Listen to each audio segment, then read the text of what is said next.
Swiss voters are set to decide this weekend on whether to put a cap on the country's influx of migrants. A controversial bill proposed by Switzerland's nationalist party plans to introduce quotas against foreigners, but some say shutting the Swiss border would only cause problems for the economy, as artist Lucy Kafanov reports. Welcome to Switzerland. Breathtaking views, plentiful jobs, and low taxes. It's no surprise that the streets here are growing more crowded.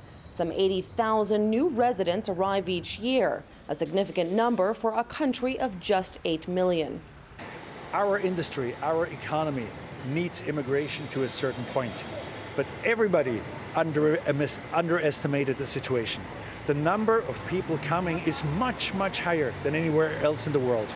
On Sunday, Switzerland will ask its citizens whether to reintroduce quotas for immigration from abroad, including EU members. Although itself not a part of the bloc, Switzerland had signed on to the EU rules on freedom of movement. If passed, the initiative would pit the Swiss against an angry Brussels. But supporters aren't worried. The Swiss parties and the Swiss political elite, they were very enthusiastic about joining the European Union 10 years ago. But people changed.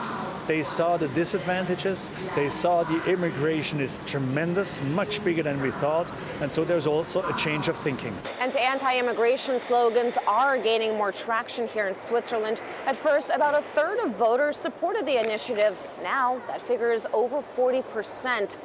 So what's behind this push to keep outsiders out of Switzerland? Well, some experts say emotions have a lot to do with it.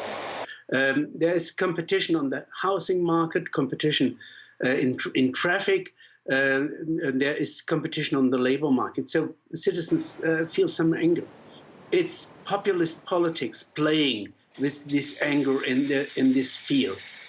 But as elsewhere in Europe, anti-immigration messages seem to be resonating. And pollsters say even voters without political affiliation may vent their frustration come Sunday. Voters like this Swiss businessman who owns a cosmetics factory. As a manufacturer, I profit from this. The more people I sell my products to, the better. But I'm also a Swiss citizen. I don't want to live like a sardine in my country. Switzerland is tiny, and we simply can't accommodate all the immigrants. The country can't take any more. But the proposed curbs also take aim at highly skilled workers. There's no way to run the health or education system without foreign workers.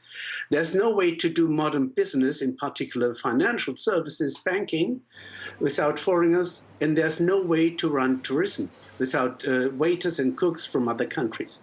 Switzerland is highly dependent on this workforce. 4 in 10 companies in Switzerland, including Nestle, are founded by foreigners. Last year, they created around 30,000 new jobs. For us, it's a bit weird that now they are against the foreigners because they need them. I mean, we are not stealing the jobs. We are just taking the job they don't want to do. So that's why I think also this potential law, I don't understand that, honestly. Sunday's vote is likely to strain ties with Brussels, but the fear is that it could have more economic consequences than the country bargained for. Reporting for RT in Switzerland, I'm Lucy Kafanov.